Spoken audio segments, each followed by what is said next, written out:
Maybe you've noticed how many service animals are traveling for free with their humans on airplane flights these days. Critics say the system is ripe for abuse.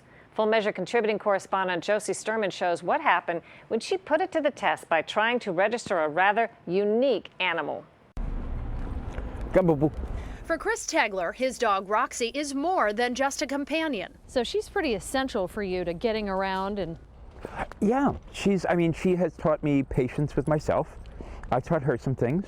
Tegler is not talking about tricks. This dog is trained for service to work as an emotional support dog. I've been cussed out on the bus. I've been accused of, why do you have a service dog? You're not blind. Roxy is for the issues you can't see, namely Tegler's severe anxiety and balance issues from a stroke.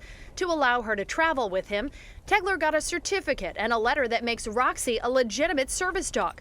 We discovered the process to register, though, isn't always above board. Does this seem like a system that is ripe for fraud and abuse? Unfortunately, it is, and the evidence tends to bear that out. Paul Mundell is the CEO of the nonprofit Canine Companions for Independence. He's very familiar with how for-profit companies are capitalizing on shortcomings with the Federal Air Carrier Access Act. It was created by Congress in 1986 and amended in 2003 to allow people with disabilities to take support pets on planes. Since then, more animals of more types have come on board. Everything from support pigs to turkeys can now fly for free with official paperwork that anyone can easily purchase. They're ruining this for people who have a legitimate use. They are. It's very much analogous to, the people who park illegitimately in handicapped spots in a parking lot. As a consequence, some people game the system to let their pets fly for free. They take advantage of at least two gaps in government oversight. First, a lack of screening of the companies that sell animal registrations. And second, no verification of the applicant's disability. Just how wide open are the gaps in oversight? Well, we registered this stuffed dog. We'll call him DB. All you have to do is click here to fly with your emotional support animal. Boom, click. We used a company called the National Service Animal Registry, which claims in published reports to sell thousands of registrations each year. The company says its services are aimed only at providing legitimately disabled persons with ID and products to minimize hassles and discrimination. The company tells customers that ordering those products does not make them legally disabled.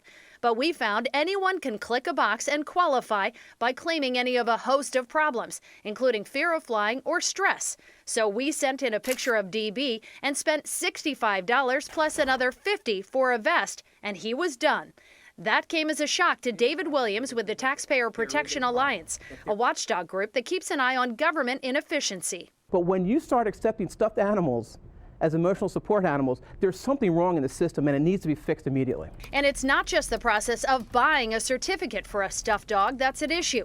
It's just as easy to get yourself certified. Wow, that's a lot of questions. We paid $180 to Chilhowie Psychological Services of Colorado and answered 11 sets of online questions with no one to verify our answers. I have definitely stayed in bed all day. We talked to a licensed counselor on 2 separate calls for a total of 14 minutes, then got a message with a medical letter from the company. I am considered emotionally and mentally disabled.